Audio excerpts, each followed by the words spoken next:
Contramundo.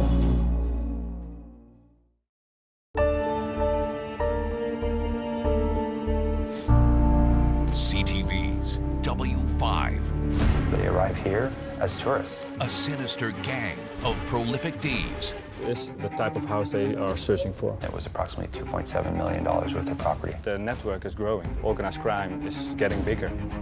And a lifetime erased in an instant. You're ejected from a vehicle. You hit, but your brain keeps going. And you had no memory of them? No. Nothing? No. For me, it was an opportunity to learn about him with him. This ride doesn't end. This is for life. CTV's W5 with Omar Sachedina, Avery Haynes, and Lisa Laflamme. Here is Omar Sachedina. Hello, and thanks for joining us. Every year, about 20 million foreign visitors come to Canada, most as tourists, to explore our country and to see the sights. But recently, police from coast to coast have been watching a small number of tourists who've come here on a working vacation as criminals, breaking into houses, knowing that if they're caught, they're likely to be deported, and sending home not postcards, but their ill-gotten gain.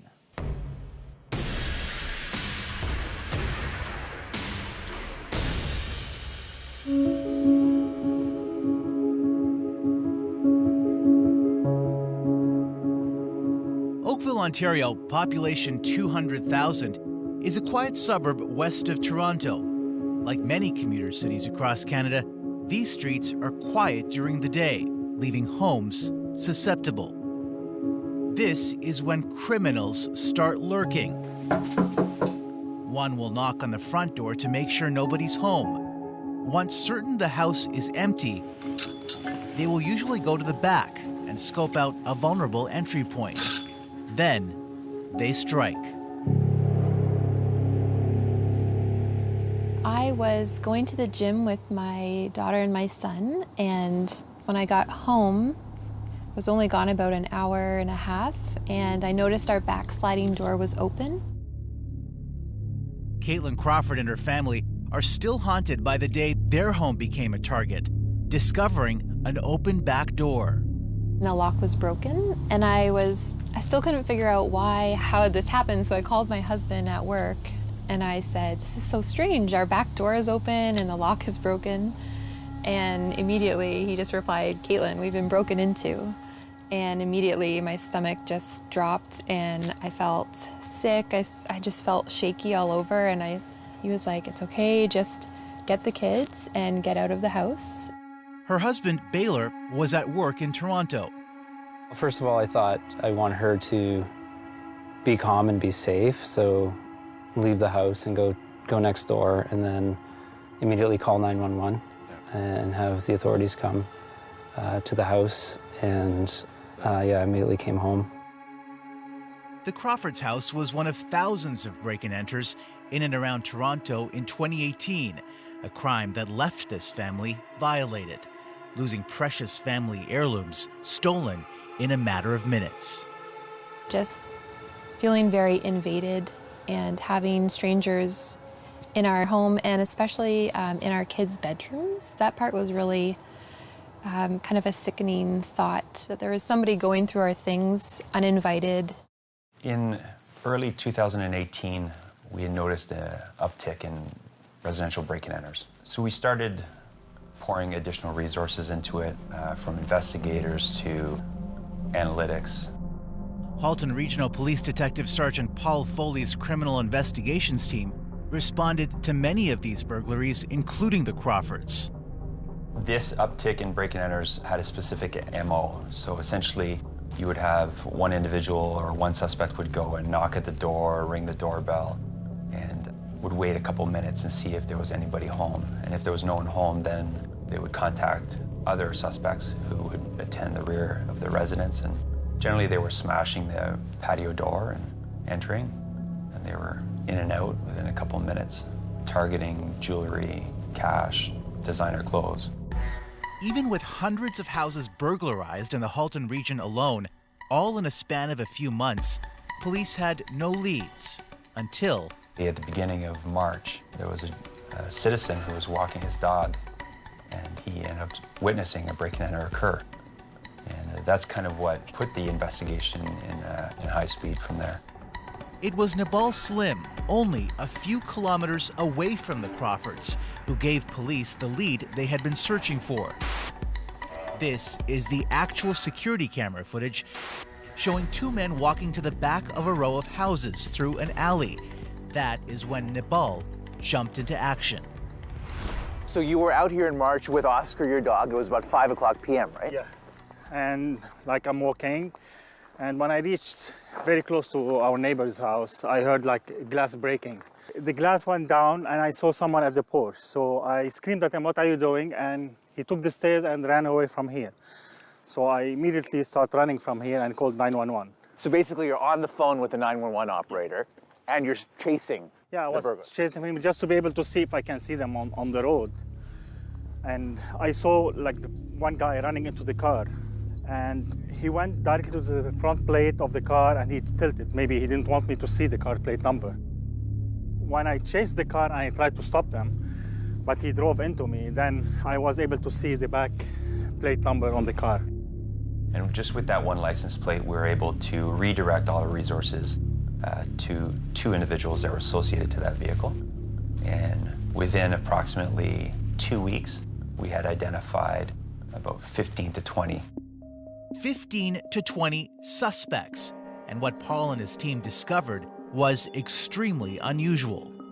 They were all Chilean nationals that were here as tourists. Some of them were here a couple of months and some had been days. They're not coming to the country advertising their purpose. And they arrive here as tourists. And it wasn't just Oakville. As Detective Foley checked with police across Canada, he discovered a crime wave from coast to coast. I do know that it's happening in other parts of the country. Just as recent as of August, we had a group that was based out of Montreal that were coming to the Greater Toronto area to commit these crimes and then returning. And over the years, at least 6 more Chileans have been arrested in Montreal, with a pair of robbers stealing over $210,000 from one house alone. And the earliest example we could find occurred in 2015, when Toronto police arrested 12 Chilean nationals who faced 97 charges related to breaking and entering. Across the country, RCMP in Revelstoke in British Columbia's interior arrested 3 Chileans with $43,000 in cash and over $70,000 in stolen jewelry. Police later determined that the burglaries occurred in the Vancouver area, almost 600 kilometers away. And most recently, in York Region, Ontario, in October 2019, police arrested another 3 Chilean men for breaking into over 25 houses, with police laying over 60 charges. More and more security camera footage became available to Halton Regional Police, most of it showing the burglars caught in the act of breaking and entering, with no regard for security cameras or alarm systems. Police investigated a staggering 400 homes in and around the Toronto area, all targeted by just one suspected crime ring. They're organized.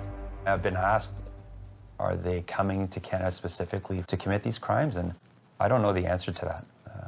But what I do know is that once they got here, they resorted to crime. As the investigation continued, Halton Regional Police began surveillance on the burglars and were able to capture these images obtained by W5 as they watched the Chilean gang at work. First, the lookout. This woman checks to ensure nobody is at home. All clear, her accomplices, who've been waiting nearby, move in for the plunder. As more and more suspects were identified, the investigation got a name: Project Estruendo, Spanish for thunder. We observed where they were staying, we photographed them, took a video, and ultimately it led to March 23rd, where a group of 3 individuals were observed doing an entry in Toronto. And that's basically what triggered the takedown of this project. So over the span of approximately 48 hours, the investigators executed search warrants, and that's where they arrested 14 individuals and then recovered an incredible amount of stolen property. Our estimate was approximately $2.7 million worth of property. A Chilean crime ring accused of targeting the GTA. I would call them cowardly criminals. The millions in stolen goods recovered. A staggering amount that made headlines in southern Ontario in a bid to reunite the stolen goods with some of their owners. Each piece of property that we have on display here is connected to a person who's been victimized. A crime spree solved with the help of a brave neighbor. Unfortunately for the Crawfords, none of their stolen goods were recovered, and they were shocked to hear from police that the burglars were tourists from Chile. He also did mention that they were likely from another country here on quote-unquote vacation. Yeah, I'd never even heard of that happening before. It was, I mean, in a way, it makes sense because people who live in Canada, we live a life where we enjoy, a sense of peace and safety and freedom. So I guess we do kind of present an easier target. Coming up, they're targeting affluent neighborhoods. The police race to stop a crime wave. They go very quickly. When W5 continues. Contramundo.